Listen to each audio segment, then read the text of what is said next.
प्रिय दर्शकों, नमस्कार। एक बार फिर से उपस्थित हूँ आप सबके सामने विश्लेषण जन्म कुंडली का इस कार्यक्रम के अंतर्गत। आज जो आपके सामने कुंडली लेकर के आया हूँ, ये कुंडली आई है मेरे पास चूरू, राजस्थान से। शुरू करते हैं आज का कार्यक्रम। कहीं नहीं जाना है, बिल्कुल बन के रहिएगा। जन्म होता है जातक का पंचांग में फाल्गुन माह में शुक्ल पक्ष की 10वीं तिथि। ये बहुत उत्तम है। शुक्ल पक्ष की 10वीं तिथि और दिन सोमवार और फाल्गुन माह। अगर आप इस विषय को बहुत ध्यान से समझेंगे तो व्यक्ति का जो जन्मवार है वो उस पे कई गुना ज़्यादा असर डालता है स्वभाव के मामले में।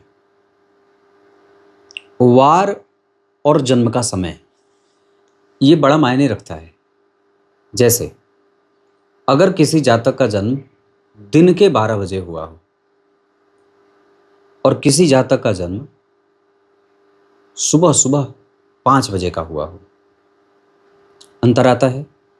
कैसे अंतर? ऐसे आ जाता है कि जो जातक दिन के 12 बजे का जन्मा होगा वो क्रूर और निर्दयी हो सकता है, जिद्दी। लेकिन जो सुबह 5 बजे जन्मा है उसके स्वभाव में शैतल्यता देखने को मिल जाएगी, या जाती है, मिल जाती है। वो शैतल्य स्वभाव का होता है, शीतल होता है, धारण करता है। तो यहां जो जन्म हुआ है वो 11:50 पे हुआ है, मतलब 12 बजे के सन्निकट है। और इस कारण से, और क्षेत्र कौन सा है? राजस्थान। और जरा ध्यान से देखें तो फाल्गुन माह शुक्ल पक्ष की 10वीं तिथि, शुक्ल पक्ष की रात्रि का जन्म उत्तम होता है और कृष्ण पक्ष के दिन का जन्म उत्तम होता है, क्योंकि शुक्ल पक्ष में चंद्रमा की रोशनी मिल जाती है और कृष्ण पक्ष में सूर्य की रोशनी दिन में मिल जाती है। अगर ये उलट जाए तो थोड़ा कमजोर हो जाता है। जन्म होता है उत्तरायण में, तो जितने भी शुभ ग्रह हैं, शुक्र, बुध, गुरु, चंद्रमा आदि, ये सारे ग्रह व्यक्ति को सकारात्मक बनाएंगे। और आर्द्रा नक्षत्र शुक्ल पक्ष के 10वीं तिथि के चंद्रमा शुभ ग्रह होते हैं, तो व्यक्ति के जीवन में पूर्णता लाने की ये जो चंद्रमा हैं वो पूरी कोशिश करेंगे। तो कैसी पूर्णता? विचारों में, स्वभाव में, धन में ईर्ष्या नहीं है, कोई द्वेष नहीं है, छल कपट, मात्सर्य, मोह, आलस्य, प्रमाद, कुंठा, ये सब नहीं है। यह व्यक्ति के दिमाग में बहुत सारे भ्रम नहीं बनने चाहिए। अगर वो बन रहा है तो फिर अध्ययन की आवश्यकता है। लेकिन बाय नेचर ये कुंडली बहुत ज्यादा भ्रम में नहीं है, क्योंकि बहुत सारे दिमाग में प्रश्न नहीं है। और दिमाग में प्रश्न बनता है कब? वर्षा ऋतु में जन्मा हो तो। शुक्ल पक्ष की 10वीं तिथि, दिन सोमवार और इस कुंडली के लिए जो चंद्रमा होते हैं वो वार के अधिपति हैं और कहाँ बैठे हैं? मिथुन राशि में। अब अगर मैंने कुंडली पे हाथ घुमाई ही है तो आप लोगों को यहाँ पे एक अच्छी बात बता दूं। इस कुंडली का भाग्य भाव और दशम स्थान, ये दोनों ही भाव बली हैं। गुरु और सूर्य यहाँ बैठ करके चाहे जैसे भी परिणाम देते रहें वो तो एक अलग बात होगी, पर व्यक्ति को चरित्रवान बनाएंगे। धन भाव के चंद्रमा मिथुन राशि के, जिसका अधिपति भाग्य भाव में बैठा है अपने मित्र के साथ, मित्र की राशि में, तो व्यक्ति को भाग्यशाली और पैतृक संपत्ति को वृद्धि में ले जाने वाला और कभी भी धनहीन नहीं बनने वाला बनाएंगे। यहां मंगल राहु के साथ अगर नहीं बैठे होते तो व्यक्ति पराक्रमहीन होता, लेकिन नीच के बैठे हैं, जिनका नीच भंग गुरु के कारण हो रहा है। इस वजह से यहां पे व्यक्ति को पराक्रमी भी होते देखा जाएगा और वो अपने पराक्रम के बल पे बहुत सारी चीजें इकट्ठा करने वाला भी बना देता है।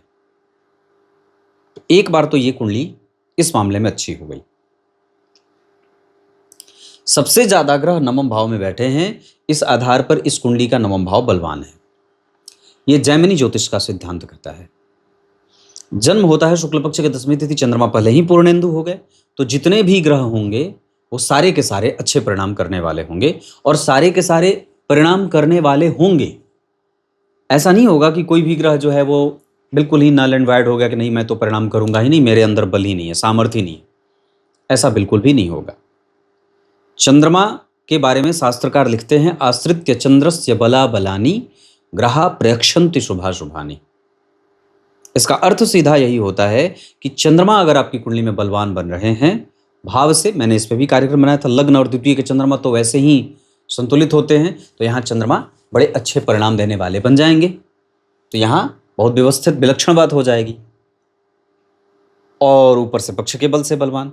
तीसरी बात की आर्द्रा नक्षत्र, ये भगवान भोलेनाथ का नक्षत्र है, शिव इसके अधिपति देवता हैं, भगवान शिव। वैसे तो ये राहु का नक्षत्र है, पर राहु जो नक्षत्र, ये आर्द्रा नक्षत्र, ये समस्त रोगों का जड़ मूल नक्षत्र होता है। यह भगवान शिव सभी रोगों के हरणकर्ता होते हैं, मृत्यु तक को टालने की शक्ति भगवान भोलेनाथ में है। तो भगवान शिव ही आर्द्रा नक्षत्र के अधिपति देवता है। ओम रुद्राय नमः, इस मंत्र का जप किसी शिवालय में बैठ करके करना चाहिए, मंदिर धोना चाहिए, और नीला वृषभ मिलता नहीं है, पर जब उस पे नीला, सफेद या हल्का लाल, उसको छोड़ना चाहिए, उसका दान करना चाहिए, या ऐसे ही उसको त्याग, मतलब उसको छोड़ देना चाहिए, जैसे हमारे पुराने जमाने में सांड छोड़े जाते थे। दूसरा, चंदन, भगवान शिव को सफेद चंदन अर्पित करना चाहिए, हरा मूंग अर्पित करना चाहिए, सूर्य को अर्घ देना चाहिए। दूसरों के गिले शिकवा में कोई ज्यादा विश्वास नहीं करना चाहिए। और ऐसा क्यों होगा? क्योंकि चंद्रमा आर्द्रा नक्षत्र के बैठे हैं और लग्न बना है रोहिणी का। रोहिणी नक्षत्र में जो लोग जन्मे होते हैं, नक्षत्र लग्न का नक्षत्र है, तो ध्यान से देखें तो लग्न बना है वृष राशि, शुक्र की राशि, रोहिणी नक्षत्र चंद्रमा का नक्षत्र, और रोहिणी नक्षत्र के चौथे चरण में जन्म हुआ है, तो रोहिणी नक्षत्र के चौथे चरण के अधिपति भी चंद्रदेव ही होते हैं, चंद्रमा ही होते हैं। तो क्या अर्थ होगा कि इस कुंडली के लग्न पे शुभ ग्रहों का प्रभाव ज्यादा है। और जब ध्यान से देखेंगे तो दशम स्थान में गुरु, नवम स्थान में बुध, नवम स्थान में शुक्र, स्वग्रही शनि और दिग्बली सूर्य। इसका अर्थ होगा कि व्यक्ति का बुढ़ापा बड़ा ही सुखपूर्वक बीतेगा, सुखी। और एक बात और है कि ना तो बहुत ज्यादा दूर और ना तो बहुत ज्यादा निकट, घर के आसपास ही व्यक्ति की मृत्यु होती है। और चूंकि केंद्र में गुरु और सूर्य दोनों बैठे हैं, तो व्यक्ति की कुंडली में मोक्ष योग भी लगेगा। क्लियर है? तो ये मैंने बात कही, चंद्रमा रोहिणी नक्षत्र में बैठे थे, चतुर्थ चरण के अधिपति भी चंद्रमा ही होते हैं, रोहिणी नक्षत्र के अधिपति स्वयं चंद्रमा होते हैं, और वृष राशि के स्वामी शुक्रदेव, यानी कि लग्न पे शुभ ग्रहों का प्रभाव ज्यादा, शुक्र चंद्रमा चंद्रमा। तो शुक्र कहां बैठे?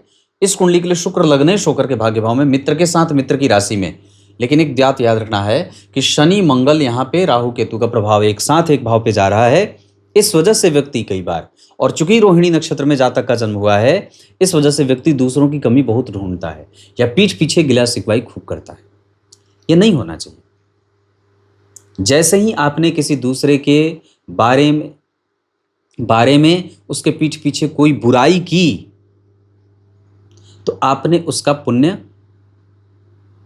वर्धन कर दिया और आपका पुण्य क्षय हो गया, उसका पाप क्षय हो गया और आपका पाप वर्धन में चला गया, बढ़ गया।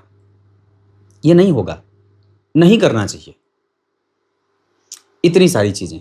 दूसरे नंबर पे अगर बात करते हैं तो यह कुंडली स्थिर प्रकृति की कुंडली बनी है। वृष लग्न की जो कुंडली होती है वो स्थिर लग्न की कुंडली होती है। शुक्रदेव इसके स्वामी देवता होते हैं। शुभ ग्रह का लग्न में राशि बन जाना व्यक्ति के सकारात्मक प्रभावों की वृद्धि देने वाला होता है, और लग्न और लग्नेश का त्रिकोण में जाना या केंद्र में बैठना व्यक्ति को संपत्ति का मालिक और सुखी बनाता है। केंद्र में गुरु का होना, दिग्बली सूर्य का होना, ये सब, और चंद्रमा के ऊपर गुरु का प्रभाव भी व्यक्ति को सौभाग्यशाली, यशस्वी, ज्ञानी, सुखी, धर्मात्मा और पुजारी बनाता है। पंचांग में ही बात करेंगे। आयुष्मान योग, तैतल करण, शूद्र वर्ण होगा और मनुष्य गण। शूद्र वर्ण के कारण कई बार व्यक्ति के जीवन में समरसता का माहौल कम होता है, वो कई बार जिद्दी होता है, लंबी आयु को भोगने वाला होता है।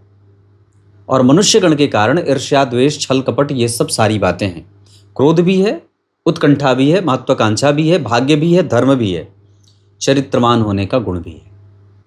मांसाहार भी भोजन कर सकता है व्यक्ति, पर करे नहीं तो ठीक है। बहुत ज्यादा चटक, तीता, मीठा, खट्टा, इन सभी चीजों का त्याग करके मीठा भोजन करें। मीठा भोजन का अर्थ ये नहीं कि अगर हम अवस्था के हिसाब से मीठा करते जाएं, मतलब ऐसा भोजन जो हमारे शरीर को शुद्ध करे, रिफाइन करे। घी का सेवन करें, अपने कुल देवता की पूजा करें, अमावस्या को कुल देवता के नाम पे दीपक और वस्त्र दान करें, वृषभ की पूजा करें, चांदी का दान करें, चांदी के पात्र का इस्तेमाल करें, किसी भी गरीब के बेटियों की शादी में मदद करें, विवाह में। वृष राशि है, शौकीन मिजाज है आप, फैशन बहुत अच्छा आता है, समझदार हैं, अनुभवी हैं, सुंदर हैं, अच्छा एजुकेशन, अच्छी बुद्धि, मेहनती और भाग्यशाली। पूर्वजों का आशीर्वाद बहुत अच्छा है। ये आपकी कुंडली का पंचांग है। इसमें सबसे अच्छा क्या बना है? इस पंचांग में सबसे जो अच्छी बात बनी है वो ये बनी है कि व्यक्ति की कुंडली में चंद्रमा पूर्णेंदु हो रहे हैं और व्यक्ति को सरकार, सरकारी संपत्ति, पिता की संपत्ति, अपना कारोबार और अपना व्यवसाय, पार्टनरशिप में जाना, सब कुछ बेहतर संतुलित कर रहे हैं। कुंडली को ना समझ लेना ही उसका सबसे बड़ा हल होता है। आप समाधान के लिए बहुत जगह माथा पटकते हैं, पर वो इस वजह से हो जाता है बार बार ज्योतिषियों के पास जाना, क्योंकि आपने अपनी कुंडली अच्छे से समझी नहीं और उस ज्योतिष ने आपको आपकी कुंडली समझाई नहीं। कुंडली समझ लिया, अपने आप में थोड़े बदलाव कर लिए, थोड़े रहस्यमयी हो गए, थोड़े क्लियर विजन के साथ आ गए, थोड़ा सा परसेप्शन बदल लिया, परसेप्शन कहते हैं ना अंग्रेजी में, परसेप्शन बदल लिया, दृष्टिकोण बदल लिया, नेचर बदल लिया, अपने ऊपर काम कर लिया। और कुंडली के जितने ग्रह हैं वो चाहे कितने ही बुरे क्यों ना हो, आपका सत्कर्म है तो उनकी एक मजाल नहीं कि आपका पत्ता हिल सके। भगवान के नामों के जप में इतना बल है। का करिए नवग्रह रंक, जब हो हरि के संग। और दरअसल नवग्रहों को रंक कहना भी उतना अच्छा नहीं होगा, क्योंकि नवग्रह रंक नहीं, ये साक्षात भगवान के अवतार हैं। कौन कौन? सूर्य भगवान राम, चंद्रमा भगवान कृष्ण, मंगल भगवान नृसिंह हैं, बुद्ध बौद्धावतार, गुरु वामनावतार, शुक्र परशुरामावतार, शनि कक्षप अवतार, राहु वाराहावतार, केतु मीन अवतार, ये सब अवतार ही तो हैं। और जिस अवतार की उपस्थिति, तत्व और राशि, डिग्री, अंश, उच्च बल के आधार पर आपकी कुंडली में अच्छी है, उस ग्रह के गुण आप में अच्छे हैं। जैसे सूर्य दिग्बली हैं, सुखेश होकर के दशम स्थान में बैठ करके वापस सुख को देख रहे हैं, तो व्यक्ति मर्यादित है, समाज में उसकी प्रतिष्ठा को लेकर के वो बड़ा सजग है। और गुरु वामनावतार, तो अपनी आकृति को व्यक्ति मात दे दे और संपूर्ण सृष्टि को नाप डाले, तो ऐसा बल गुरु दे रहे हैं। बुद्ध को शुक्र कौन है? परशुरामावतार, तो धर्म और भाग्य की सुरक्षा के लिए व्यक्ति किसी से भी लड़ जाए, ये गुण होना चाहिए और ये आप में परमात्मा ने दिया है। बुद्ध कौन है? बुद्ध बौद्धावतार, तो बुद्ध कौन है? इस कुंडली के द्वितीय, विचारों का भाव द्वितीय भाव होता है। मंथन, इनिशियल स्टेप, इनिशियल थॉट, जो इनिशियल विचार बनते हैं, विचारों की जो उत्पत्ति होती है, उस भाव का अधिपति ही धर्म भाव में बैठा है। तो विचार जो बनेंगे वो धर्म से समाहित होते हुए, धर्म से युक्त, धर्म से संपर्क करते हुए, रस करते हुए आगे बढ़ेंगे। और अगर ऐसा नहीं है तो खुद को पहचानने की आवश्यकता है। यह आपकी कुंडली का पंचांग है। जन्म कुंडली में कितने घर में सारे ग्रह बैठे? 1 2 3 4, ये केदार योग होता है। जन्म कुंडली के 4 ही घर में सारे के सारे ग्रह बैठ गए और बहुत सारे ग्रहों की संख्या 9वें, 10वें, 11वें और 12वें भाव में है। ध्यान से देखें तो 1 2 3 ग्रह यहां, केतु को छोड़ देते हैं, 2 ग्रह यहां, 5 ग्रह जन्म कुंडली के उत्तरार्ध वाले भाव में बैठे हैं। ये 9वें, 10वें, 11वें और 12वां बुढ़ापे का भाव होता है। यहां से वृद्धावस्था का विचार किया जाता है। अगर इन भावों में लग्न, लग्नेश योग, कारक ग्रह बैठे हों, अच्छे ग्रह बैठे हों, मजबूत बैठे हों, तो व्यक्ति का बुढ़ापा वैसे ही स्वतंत्र बीतता है, किसी के ऊपर व्यक्ति आश्रित नहीं रहता है। वारेश बहुत अच्छे हैं। धन भाव से चंद्रमा बहुत अच्छे, चंद्रमा पे गुरु का प्रभाव, गज केसरी का प्रभाव, चंद्रमा से पंचम घर में सूर्य बहुत विलक्षण, और चंद्रमा से छठवें सातवें आठवें घर में बुध, बड़ी बढ़िया। निर्णय लेने में सावधानी नहीं बरतनी पड़ती है, व्यक्ति का निर्णय शुद्ध सत्य होता है। छोटे भाई बहनों से गड़बड़ हो सकता है, कई बार पैतृक संपत्ति को लेकर के, वाणी को लेकर के भुजाओं में दर्द, मज्जा परेशान करे, रक्त परेशान करे, माता को कोई बीमारी लगे, इस तरीके की समस्या देते हैं। यह आपकी कुंडली का पंचांग है और थोड़ा सा कुंडली का एक अध्ययन। अब आपको लग्न, नवांश और दशमांशा कुंडली में बैठे ग्रहों से आपकी कुंडली का परिचय करा देता हूं। अब यहां से आते हैं, आपकी कुंडली के बैठे ग्रहों का दर्शन करते हैं। सबसे पहले तो मैंने लग्न कुंडली में बता दिया है। नवांश कुंडली में यहाँ कर्क लग्न की कुंडली बनती है, जो यहाँ के पराक्रम भाव के अधिपति हैं। लग्न के अधिपति होकर के चंद्रदेव छठवें भाव में बैठे, पर जिस भाव में बैठे उस भाव का अधिपति इन्हें देख रहा है, ये एक अच्छी बात है। द्वितीय भाव में शनि राहु बैठे हैं। शनि सप्तम भाव के स्वामी होकर के शत्रु की राशि में, और जिस भाव में बैठे उस भाव का अधिपति भाग्य भाव में, तो ये भी काफ़ी हद तक अच्छी बात होगी। परंतु यहाँ पे जो शनि राहु बैठे हैं, ये कभी कभी विवाह के में मतभेद देने की कोशिश करते हैं, या कई बार संबंधों को आगे बढ़ाने में मतभेद देखने को मिलता है, या संपत्ति को लेकर के विवाद में व्यक्ति को देखा जाता है, या इसके मतलब ये अच्छे परिणाम नहीं करेंगे कई सारे मामलों में। धन, वैचारिक मतभेद, स्वास्थ्य, आयु, सास ससुर, पैतृक संपत्ति, उसके बाद विचारों का मिलना। तीसरे भाव में स्वग्रही बुध, ये बहुत अच्छा है। चतुर्थ स्थान के अधिपति जन्म कुंडली में अष्टम में, और अष्टम भाव के अधिपति अष्टम को देख रहे हैं, इस वजह से एक अच्छी जो है वो आयु देखी जा सकती है। हालांकि यहाँ पे चतुर्थ भाव के अधिपति का अष्टम भाव में राहु और केतु के संपर्क में जाना, और चतुर्थ स्थान में मंगल का बैठना, शनि मंगल का प्रभाव हो गया, गुरु भी इस भाव पे देख रही है, इस भाव पे केतु का भी प्रभाव हो गया, तो यानी कि दाम्पत्य जो है वो काफ़ी उतार चढ़ाव से युक्त दिख रहा है। पंचम भाव के स्वामी है मंगल, बैठे हैं कहाँ? चतुर्थ स्थान में, ये भी बहुत अच्छी बात है। कर्क लग्न की कुंडली के लिए योग कारक ग्रह का केंद्र में होना, गुरु से दृष्ट होना, ये विवाह को सुखद, अपनी दशाओं में सुखद निर्णय देने वाला, जैसे गुरु और मंगल की दशा में सुख देने वाला। छठवें भाव के स्वामी का छठवें भाव को देखना बहुत अच्छा। सप्तम और अष्टम भाव के स्वामी का द्वितीय भाव में बैठना, विवाह में कमजोरी। नवम भाव के स्वामी का 12वें भाव में बैठना, विवाह का सुख। दशम स्थान के अधिपति का दशम स्थान को देखना, ये संपूर्णतया बहुत अच्छा पद वाला, प्रतिष्ठा वाला, एक अच्छा नेचर, एक अच्छी एनर्जी वाला दाम्पत्य। एकादशवें भाव के अधिपति का जन्म कुंडली के अष्टम भाव में जाना, ये कभी कभी आर्थिक हीनता या आर्थिक कमजोरी। 12वें भाव के अधिपति का तीसरे भाव में स्वग्रही होना, ये अच्छी बात है। 12वें भाव में गुरु शारीरिक सुखों के दाता होते हैं। तो दरअसल नवांश चक्र में दो बातें अच्छी बनी और 2-3 कमजोरियां। कमजोरी यहाँ शनि राहु, ये ठीक नहीं होते। अच्छी बात है कि मंगल बैठे हैं, पर फिर भी वो चतुर्थ स्थान में अगर नहीं बैठे होते, इधर उधर कहीं बैठ जाते, तो एक गड़बड़ी होती।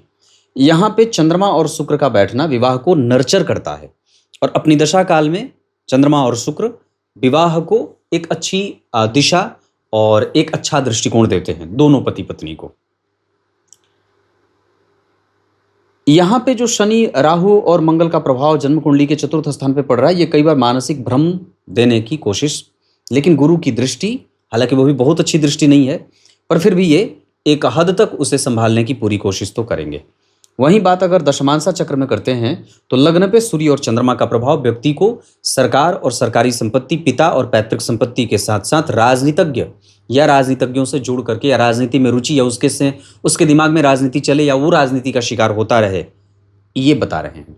12वें भाव में मंगल बैठे हैं, जो भाग्य भाव के स्वामी होकर के दशमांशा चक्र में जो कुछ स्थिति है वो थोड़ी गड़बड़ बन रही है। जैसे 12वें भाव मंगल नीच के शनि और राहु यहाँ बैठ गए, फिर भी व्यक्ति सब कुछ प्राप्त कर लेगा और वो अपने करियर से संतुष्ट रहेगा लगभग, क्योंकि गुरु और शुक्र जैसे दो ग्रह यहाँ पे बैठे हैं। दशमांशा चक्र में अगर सूर्य, चंद्रमा और गुरु केंद्र में नहीं बैठे होते तो ये कुंडली भी कमजोर हो जाती। वैसे ये भी कमजोर नहीं है, पर अगर सूर्य, चंद्रमा और गुरु केंद्र में नहीं बैठे होते तो ये दशमांशा चक्र को बहुत ही ज्यादा मतलब डिप्रेस कर देते। और जो व्यक्ति को अपने करियर से सुख प्राप्त हो रहा है वो इसी शुक्र और गुरु के कारण हो रहा है, और आगे भी ये अपनी दशाओं में जातक को देते रहेंगे।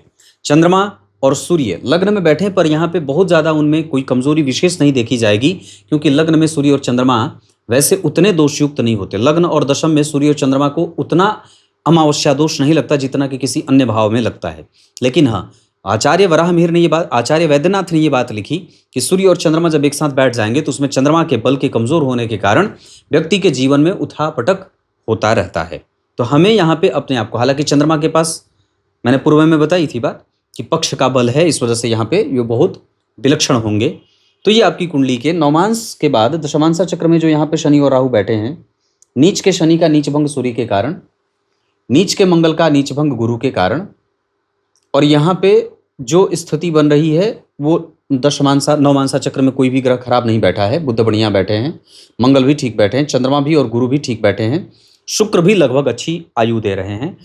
लग्न कुंडली के द्वितीय भाव पे चंद्रमा का शुभग्रह होना, गुरु से दृष्ट होना, व्यक्ति की आयु अपने पार्टनर से कम यानी कि पहले ही मृत्यु को प्राप्त कर जाना, ऐसा होता है। ऐसे मैंने इस पे कार्यक्रम बनाया था। मृत्यु अच्छी, पराक्रम अच्छा, कम्युनिकेशन कमजोर हो सकता है, रक्त संचार कमजोर हो सकता है, माता के स्वास्थ्य की परेशानियां हो सकती है। तो लग्न, नवांश और दशमांशा में ये बात है। और भी जरा ग्रहों को आपस में समझने की कोशिश करते हैं। लग्न के अधिपति भाग्य भाव में मकर राशि में, और यहां वो बैठे हैं कहाँ, कुंभ राशि में। और दशमांशा चक्र में कहाँ बैठे हैं, वृश्चिक राशि में, दशमेश होकर के। यहाँ पे लग्नेश होकर के भाग्य भाव में, यहाँ पे सुखेश होकर के जन्म कुंडली के अष्टम भाव में, लेकिन गुरु से दृष्ट हैं। पर शनि और राहु का भी दंश उन्हें झेलना पड़ रहा है। इस वजह से शुक्र जो नौमांश चक्र के लिए थोड़े कमजोर साबित हो रहे हैं, पत्नी के कारण धन नष्ट करवाएंगे। द्वितीय और पंचम भाव के स्वामी होकर के बुध देव इस कुंडली के लिए भाग्य भाव में बैठे हैं। पंचम और द्वितीय भाव के स्वामी का भाग्य भाव में बैठना, पितरों का आशीर्वाद, पूर्वजों का आशीर्वाद, व्यक्ति का धर्म जागृत रहता है। यहाँ पे वो बुधदेव स्वग्रही हो रहे हैं इस वजह से, और दशमांशा चक्र में वो लाभेश होकर के लाभ भाव में स्वग्रही। इस वजह से बुध की दशा इस कुंडली के लिए धन, मान, पद, प्रतिष्ठा, संतान आदि देने वाली बनेगी। तृतीय भाव के स्वामी होकर के चंद्रदेव जन्म कुंडली में बैठे हैं द्वितीय भाव में। ये थोड़ी बहुत मेहनत करवाने पे विवश करते हैं और कई बार व्यक्ति को भुजाओं में दर्द भी देते हैं और विचारों में इमोशन देते हैं, जिसका फायदा या जिसका लाभ समाज का अन्य वर्ग उठाता रहता है। यहाँ मिथुन राशि में बैठे हैं और यहाँ पे धनु राशि में बैठे हैं। दशमांशा चक्र में वो ग्रह जन्म कुंडली में 12वें भाव का अधिपति होकर के सिंह राशि में बैठा है। इस वजह से व्यक्ति अपने जन्म स्थान से दूर रह करके धन कमा सकता है। इसमें कोई दो राय नहीं है कि चंद्रमा की दशा व्यक्ति के जीवन के लिए धन, लाभ, पद, प्रतिष्ठा, सुख और एक अच्छा नेचर देता है। लेकिन जो गड़बड़ी पैदा होगी वो इस वजह से होगी क्योंकि इस चंद्रमा के ठीक आगे मंगल राहु बैठे हैं, जो कई बार उस भाव से संबंधित धन को कमजोर करते हैं, या उस ग्रह की दशा में जो धन प्राप्त होना चाहिए उसमें वो कई बार कमजोरी ला देते हैं। पंचम के पहले चतुर्थ भाव के स्वामी होकर के सूर्यदेव चतुर्थ भाव को देख रहे हैं। ये सरकार यहाँ कुंभ राशि में बैठे हैं, यहाँ पे बैठे मीन राशि में, यानी कि धन का संबंध बनाए, यहाँ पे स्वग्रही हैं। सूर्य की दशा इस कुंडली के लिए सुख, मर्यादा, प्रतिष्ठा, निद्रा, निरोगी काया और आत्मविश्वास की वृद्धि, साथ ही साथ परिवार को एकजुट करने का बल और पैतृक संपत्ति में बल के साथ सामाजिक प्रतिष्ठा की वृद्धि कराने वाले बन रहे। अभी नक्षत्र पे फलादेश बाकी है। बुध के बारे में मैंने बात की, शुक्र के बारे में बात की। मंगल देव बनते हैं सप्तम के साथ साथ 12वें। इस कुंडली के लिए प्रधान मारक ग्रह के रूप में मंगल ही बनेंगे। अब इसी बात पे मैं थोड़ी सी चर्चा कर दूं। द्वितीय भाव के साथ साथ पंचम भाव के स्वामी होकर के द्वितीयेश होकर के बुधदेव मारक बनेंगे, मारक भाव के स्वामी होंगे।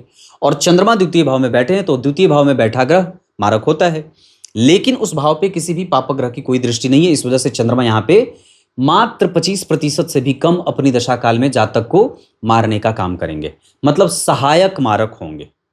पूर्ण मारक इस कुंडली के लिए 12वें और सप्तम भाव के स्वामी होकर के तीसरे भाव में शनि और मंगल राहु का प्रभाव मंगल देव झेल रहे हैं, नीच के बैठे हैं। इस वजह से, और नीच के बैठे तो खराब नहीं है, ठीक ही है। इस वजह से इस कुंडली के लिए जो प्रधान मारक ग्रह बनेंगे वो मंगल देव बनेंगे। क्लियर है, कोई कंफ्यूजन नहीं। मतलब मंगल की दशा जब कभी भी आएगी, हमें उस दशा काल में अंतर प्रत्यंतर सूक्ष्मांतर प्राणांतर में सावधान सतर्क, किससे? अपने मित्रों से, अपने भवन से, अपने भूमि से, अपनी पैतृक संपत्ति से, अपने कम्युनिकेशन से, अपने भाइयों से, अपने स्वास्थ्य से, अपनी माता के स्वास्थ्य से, कुटुंब से परेशानी हो सकती है।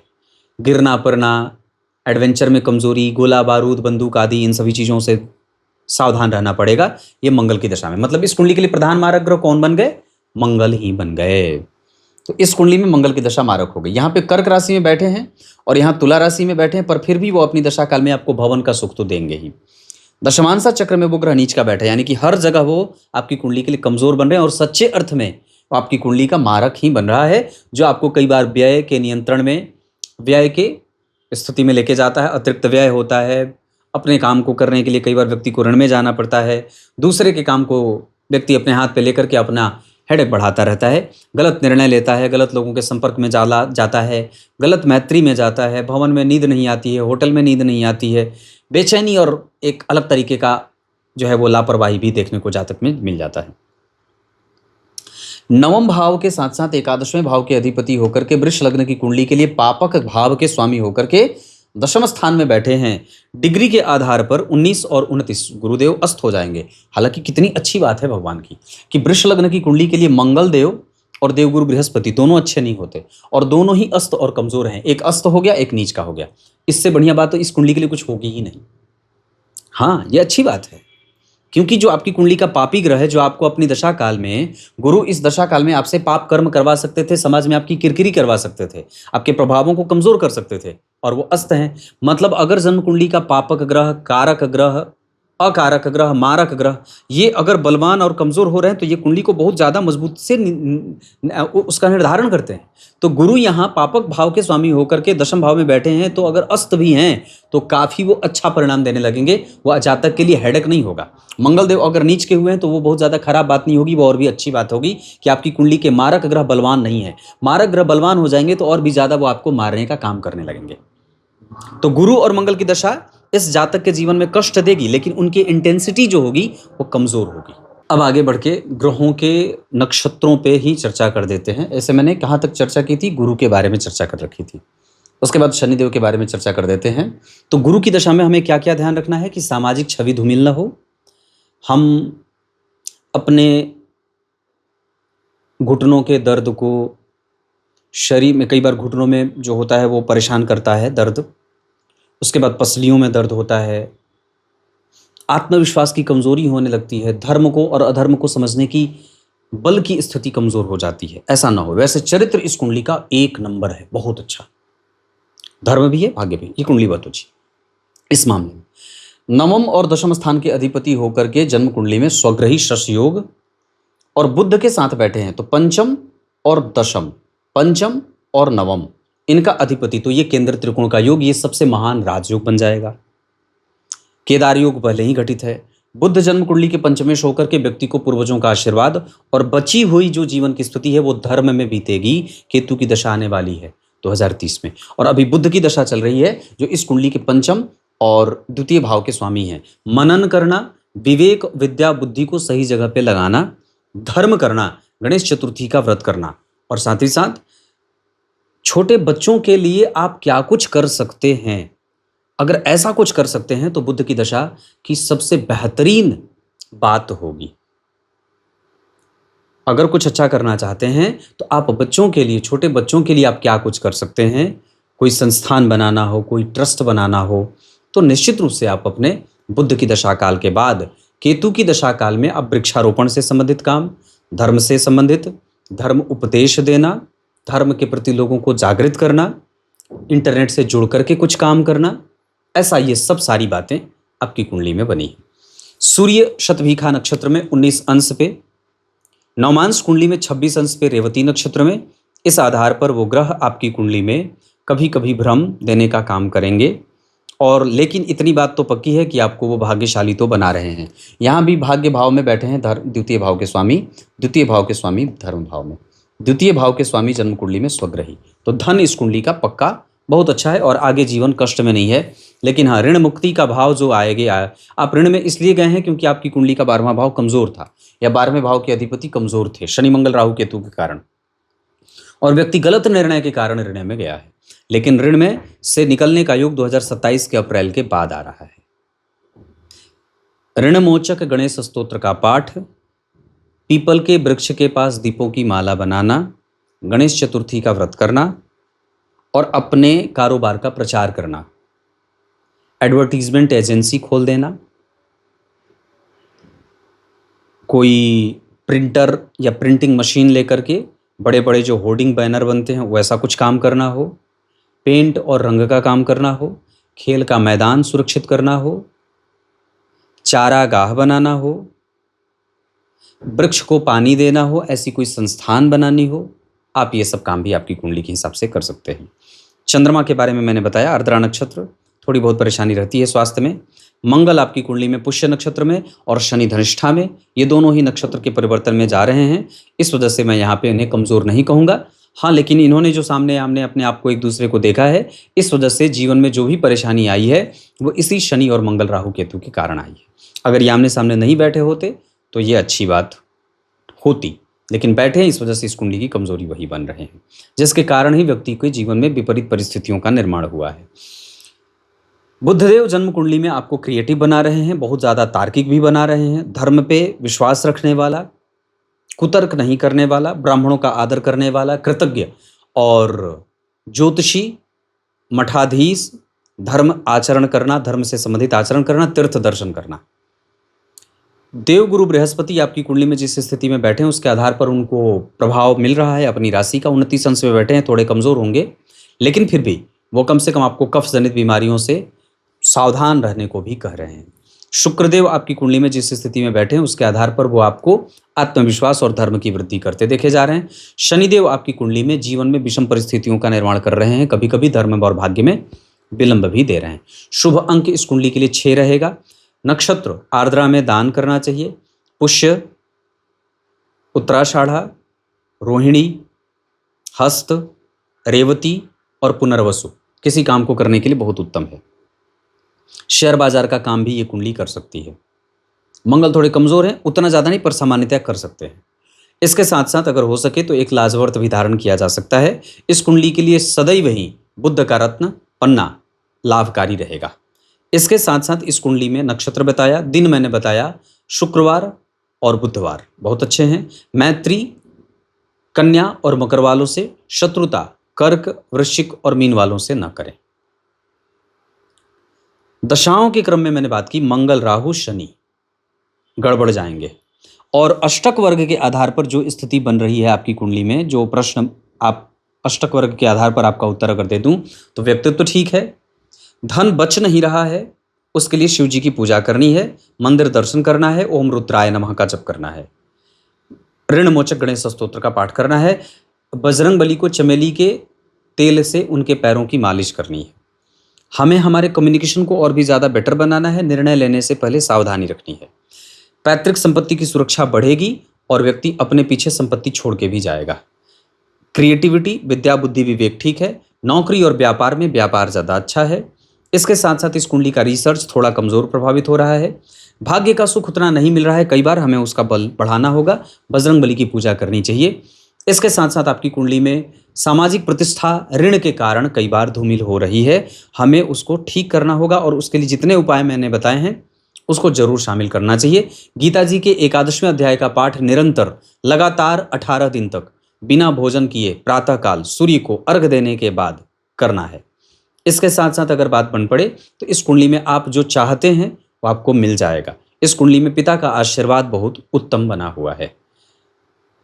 सूर्य और चंद्रमा के आधार पर सूर्य का प्रभाव ज़्यादा बलवान दिख रहा है। इस आधार पर आपकी कुंडली में जो ग्रह स्थिति बन रही है उसमें व्यक्ति नरक लोक से आया है, जाने की स्थिति व्यक्ति के स्वर्ग में हो सकते हैं, क्योंकि धर्म अच्छा बन रहा है कुंडली का। कुछ इसी तरीके से आज के इस कुंडली विश्लेषण के कार्यक्रम का समापन करते हैं। तब तक के लिए बहुत बहुत नमस्कार।